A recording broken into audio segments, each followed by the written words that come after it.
आज मालेगांव बॉम्ब स्फोट का निकाल सामने आया है, किस तरह से देखते हैं? देखिए, जिस प्रकार से कांग्रेस प्रणीत यूपीए सरकार ने भगवा आतंकवाद, हिंदू आतंकवाद, ये नरेटिव सेट करने के लिए षड्यंत्र रचा और ये पूरा मालेगांव का केस तैयार किया, आज उसका पर्दाफाश हो गया है।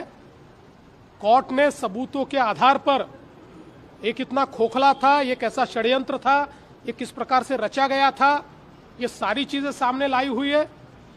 और एक प्रकार से केवल वोट की राजनीति के लिए अपनी वोट बैंक को और विशेष रूप से एक पर्टिकुलर धर्म की वोट बैंक को खुश करने के लिए जिस प्रकार से नैरेटिव लाने का प्रयास कांग्रेस ने किया था और तमाम भगवा और हिंदुओं को आतंकवादी ठहराने का जो काम कांग्रेस ने किया था, आज पूरा देश उसका धिक्कार कर रहा है और हम मांग करते हैं कि कांग्रेस ने माफी मांगनी चाहिए। विशेष रूप से ये हिंदू आतंकवाद और भगवा आतंकवाद कहकर जो अपमान कांग्रेस ने तमाम भारतीयों का और हिंदू समाज का किया है, उसके लिए कांग्रेस माफी मांगे, ये हमारी मांग है। सर, अप्पर कोर्ट में जाने वाले जिस आरोपी जो मुख्य आरोपी ठाकरे गटाचं असं म्हणणं आहे, जर सगळे आरोपी निर्दोष सुटले तर यामध्ये नेमकं दोषी कोण आहे? ठाकरे गटानं असा आरोप केलाय की जर यामध्ये सगळे आरोपी निर्दोष आहेत तर हा बॉम्ब ब्लास्ट केला कोणी केला हे आता पोलीस सांगतील।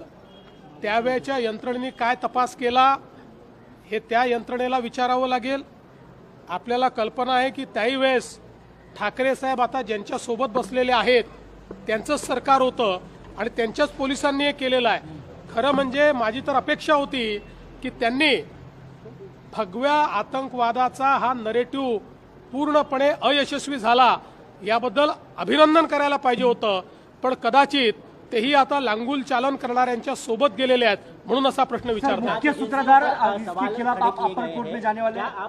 अपर कोर्ट पर मुख्य देखिए, अभी तो इसको डिटेल में हम लोग देखेंगे, इसके अंदर क्या दिया गया है, क्या कहा गया है, इसको देखने के बाद ही कोई फैसला होगा।